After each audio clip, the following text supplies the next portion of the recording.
Have you ever been denied by a friend?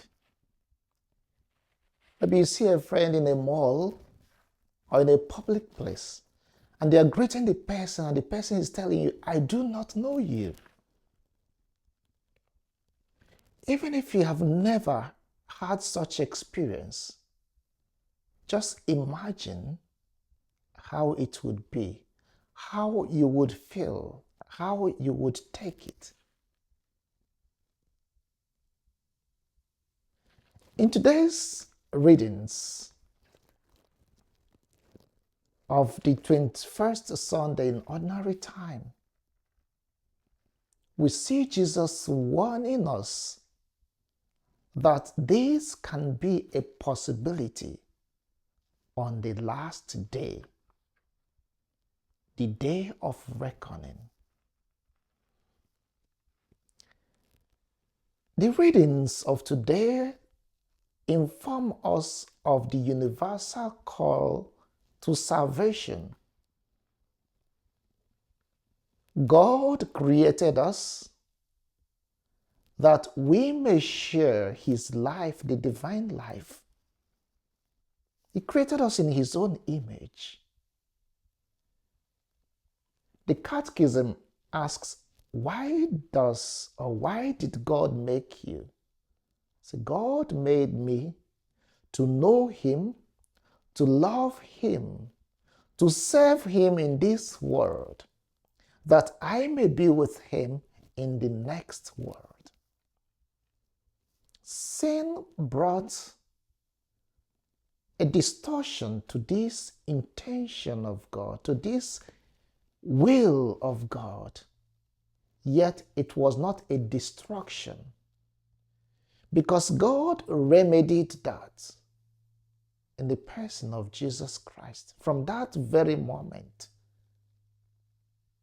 And today's readings are reminding us of this intention of God. The first reading from the book of Isaiah 66 from verse 18 to 21 tells us, and it is the Lord who speaks, I am coming to gather the nations of every language. The nations of every language. The universal call to salvation. From wherever they are scattered because of their sins, because of their rejection of God, because they have not accepted God. Wherever they are scattered, I will bring them. As an offering to the Lord, they will bring all your brothers from all the nations to my holy mountain in Jerusalem. Imagine. And this invitation comes with its own missionary activity.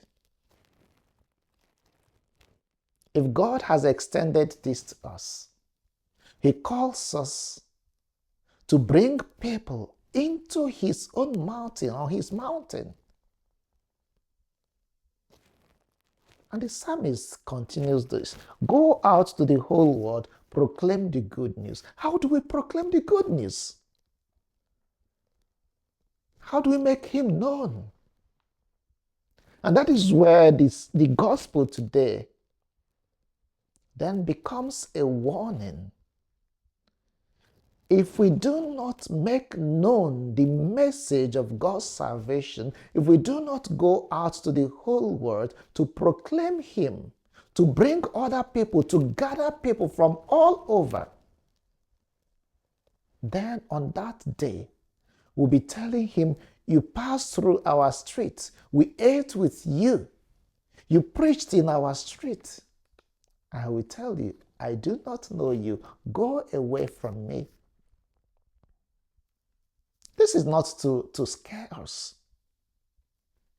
but to call us back to our vocation as Christians, followers of Christ, those who have undertaken to make Him known to others, to gather others into the same fold into the same flock. The second reading reminds us of our identity, who we are in God. We are His children. And if you are His child, then you must live like one.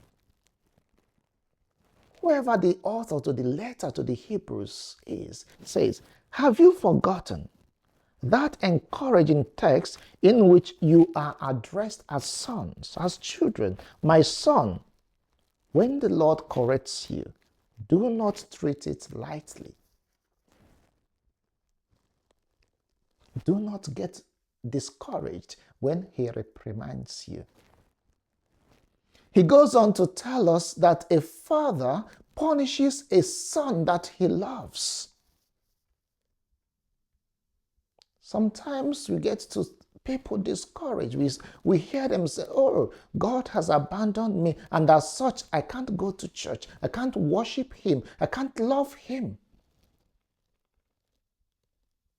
Is that really abandonment from the part of God?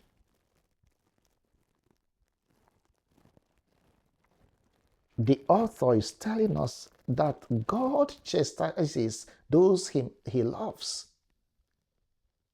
through sufferings. He allows this suffering as a way, a pathway to bringing them back. I don't know what difficulty or challenge or suffering or sacrifice you are making. I'm not praying that God should take that away from you.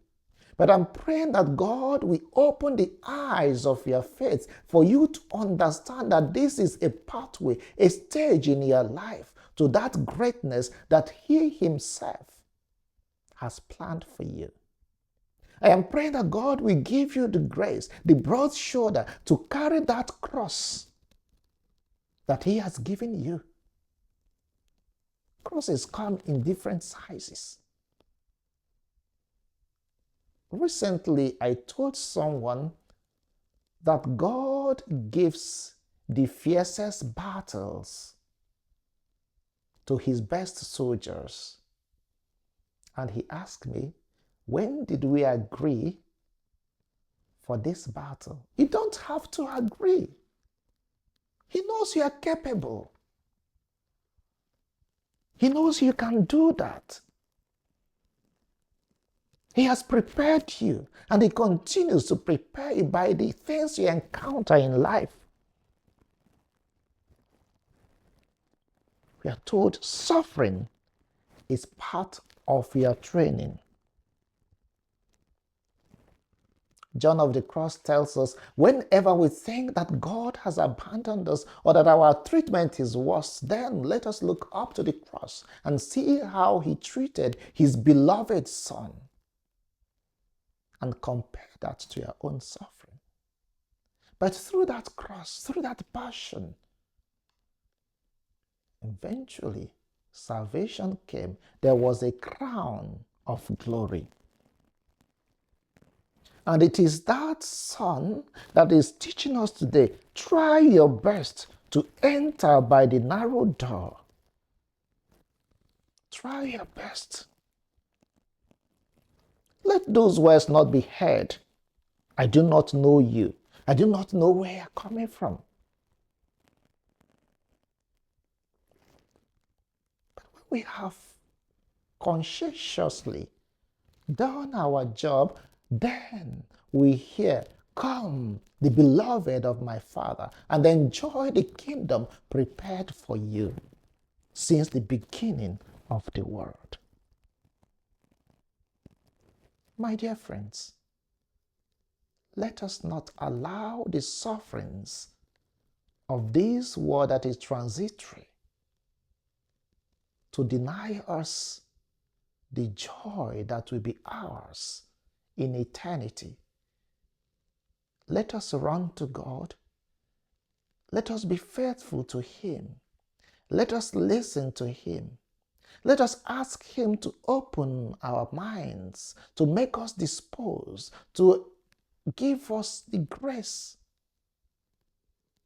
to understand at every point in our lives what He is doing, how He is schooling us through the school of suffering and crosses. And let us make efforts to become the missionaries, those that we go to proclaim by the way we live our lives this message of eternity. Let these words of the psalmist remain in our minds and on our lips. Go out to the whole world and proclaim the good news.